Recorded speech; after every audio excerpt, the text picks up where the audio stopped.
Hi everyone, it's Neve here and welcome to my art journaling channel. Today we're going to be drawing over the top of collage and using a bit of texture paste to create a funky face. I'm just starting off in my craft journal, sticking down a load of collage papers. So I'm starting off with some of the Tim Holtz printed tissue, just using some gel medium and gluing that down in the back. You can see where I'm getting my inspiration from on the left hand side. Down the bottom is this sort of little face glaring out from collage, and that's what I'm trying, what I've been inspired to try and do by making this page. With the offcuts of my tissue paper, I am just sticking it down in the background, whatever direction it goes. With stuff like this, especially if it's in the background, I really don't care if my text is upside down, sideways, whatever. It's just for some texture and some pattern in the background. So I'm really beastly careless of how it actually ends up looking. While I've still got some gel medium on my brush, I'm just brushing in some buff paint just to sort of get a consistent look over the whole bit. So again, you can sort of see all that collage peeping through, but now I've sort of got a continuity of color.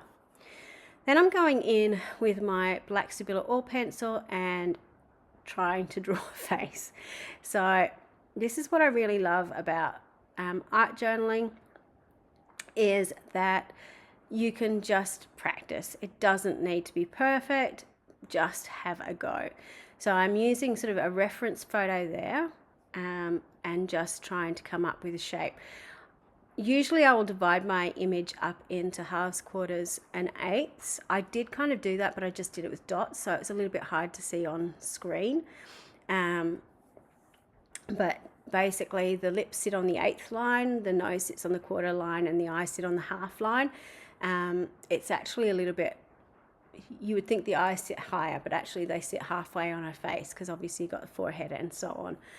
I also drew this face at about 3/4 the way up the page because I knew I wanted to kind of have the top of the page is where the hair would be coming from, just like in the image with it dripping down in the background. So I've just sort of roughly drawn out the page. I've put in a little bit of shading, put in a little bit more detail in the eyes than I usually do, which I actually really liked, and going in and smudging the Stabilo oil pencil to get the texture in the background or the shading in the background. Try drawing in eyebrows. I'm not very good at drawing in eyebrows. One of the tips I was given a long time ago is if you want to draw faces, or certainly if you want to paint faces, is to go to makeup tutorials where they're doing shadowing and contouring of faces, because you get a pretty good impression of where all the lights and darks need to be on the face. So if you do that regularly, I'm pretty sure you can probably draw your own face. And I'm going in with my white Stabilo oil pencil to add in the whites and the highlights. The reason I'm using the pencil rather than my paint pen is I wanted this to be really, really soft, certainly to begin with while I was sort of drawing it all out. So now I'm going in with a little bit of texture paste. So I'm just using my palette knife and an old gift card, and I'm sort of scraping it around the background. I wanted a quite detailed pattern, so I'm using this Tim Holtz, I think it's like a brocade type lacy stencil, just sort of overlaying it, so it's almost like she's sort of got a crown of flowers in the background. One of the things about using texture paste is that you really do need to make sure that you have cleaned off your stencil afterwards. It's one of the very few times you'll actually see me clean a stencil is when I've used texture paste, because if you don't, it's going to make it very hard to stencil with in future, because you're going to have these little lumps and bumps that are going to let the paint ooze underneath. Usually when you're using texture paste, I would leave the page overnight to dry. I never do. I just get my heat gun out. Just, you know, it's not, it's a type of plastic. It's like acrylic paint. Do it in a well ventilated area and probably follow the instructions on the bottle and don't do what I do, but it does work. So the texture paste itself here isn't actually entirely dry, but it's dry enough that it's got a decent skin over the top of it that I can add some paint in the background. I just wanted to add a little bit of richness to it, so I've added a metallic gold underneath. Excuse me.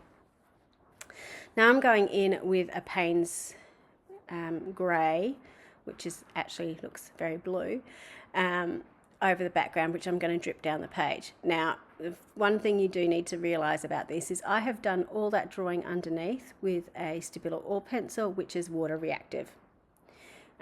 So it is going to react the paints, it is going to react the pencil, so just be really aware. You can obviously see on that little cloth next to it that some of that's happening. Once I had the blue in the background, I'm now going in and putting some night and having that little bit of darker colour because I wanted some darker drips going down the page as well. So the wonderful thing about using the texture paste is you get this really, really cool relief thing happening, especially when you've got the metallic paint underneath. So it just really helps to bring it all together.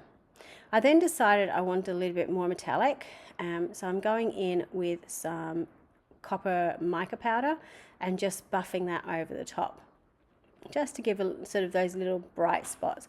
I then had some turquoise and I decided I'd go in with that as well. So just because I had it and I was playing around with it and I really liked the effect, I started adding it on everything.